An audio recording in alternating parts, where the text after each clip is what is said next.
All right, welcome back to the channel. It's your boy Fanon, and in this video, we're going to talk about Errol Spence Jr., Jermell Charlo, and Terence Crawford, and what the former trainer of the year, Derrick James, had to say. I think you will find it very interesting. Let's talk and give you my thoughts on what he said. Let's do that in this video.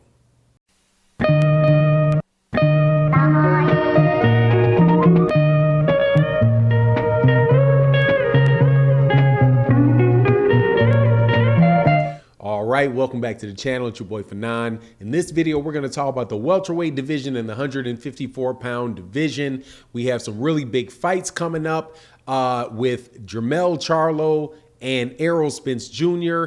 Also, Terence Crawford is in the mix, waiting to find out who he's going to fight next, what he's going to do with his career next.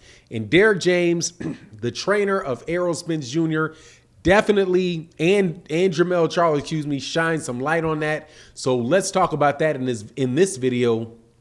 But before I do, let me welcome you back, subscribers. If you are a longtime subscriber, thank you guys so much for continuing to watch the videos and supporting. If you're not a subscriber, make sure you hit that bell icon so you can be subscribed, and hit bell icon so you can be notified of when we release more videos. All right, so Derrick James, former trainer, I think he was the trainer of the year by multiple organizations, right? Excellent trainer out of Dallas, Texas. The trainer for Jermell Charlo, who's the WBA, the IBF, and the WBC champion at 140 pounds, who will be fighting Brian Castano, who has the WBO champion, I do believe, in the second week of May in LA, if I have that right. And for Undisputed title. Also, he has Errol Spence Jr., who will be fighting April 16th, right around the corner. Seeing as at the time of this video, it is March. There's only 2 more days left in March, so he is 18 days out from now. We'll be fighting Yordenis Ugas in a 3-belt unification fight. And so he was interviewed by Brian Custer on his podcast. And, you know, his answers on one side was really good for me. I was happy about. On the other side, you know, my, slightly savage boxing fan, the savage boxing fan in me, was a little bit upset. So he talked about 2 things. Well, actually talked about a lot, but 2 things that are really relevant to this conversation. First and foremost, he talked about Errol Spence Jr. and Jermell Charlo, and was asked if he thinks these 2 would ever fight if Errol Spence Jr. went up to 154 pounds and was campaigning at 154 pounds when Jermell Charlo was there. And Derrick James' answer to that was no. He's saying, no, how would that happen? I train both. What am I supposed to do? Train train this guy for 6 rounds and then go over to the other half of the fight and train that guy for 6 rounds? No, he does not think that fight would happen. Now, Jermell Charlo, for his part of it, didn't really sound like he was very interested in it. Errol Spence Jr., on the other hand, and this is why I'm saying I love Errol Spence Jr. and why I said, me hearing that fight wouldn't happen, it disturbs the savage boxing fan in me, because I don't care if anybody's friends or not. That don't make me any difference. I would love to see Jermell Charlo and Errol Spence Jr. get in a boxing ring, because I think that could be an absolutely terrific fight. But Derrick James pointed out what a lot of people point out in the comment sections, and when he says that, no, I'm the trainer both, so how would that work, right? Now, for the record, there's been a bunch of other fighters who have been in certain situations in order to, where they have had to fight people in their same stable who had the same trainer. For example, there was Sergey Derevyanchenko, who was trained by Andre Rozier, and Daniel Jacob, who's trained by Andre Rozier. And Derevyanchenko was in a position to get a shot for a fight with Daniel Jacobs, and Andre Rozier said, hey man, love Sergey Derevyanchenko, that's my guy, but I gotta ride with I have to ride with Daniel Jacobs in this particular fight. And that's what they did, and it was all over it was all over, you know, friends or whatever, but it just happened. But in this particular instance, Derrick James is saying he doesn't think it would happen. My personal opinion is he probably does not want it to happen, because why would he want it to happen? He's got two different champions and to train one to beat the other, that wouldn't necessarily put him in the best position in the world, right? As far as, you know, the relationship he has with the fighters, you know, that type of stuff would be, I think it would definitely be rough from his position.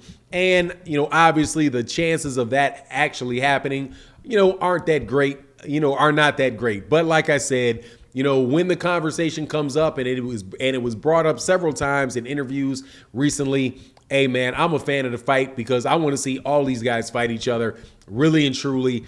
You know, friends, just like Errol Spence Jr. said, hey man, I would never let friendship get in the way of what I'm trying to do in my career. And, you know, other fighters have said in the past, like, hey man, if you especially, like, I think Mike McCallum might have said it to Marvin Hagler or something like that. It's like, hey man, if we were friends, why didn't you fight me, right? Friends allow you to get the paychecks that come with those big fights, right?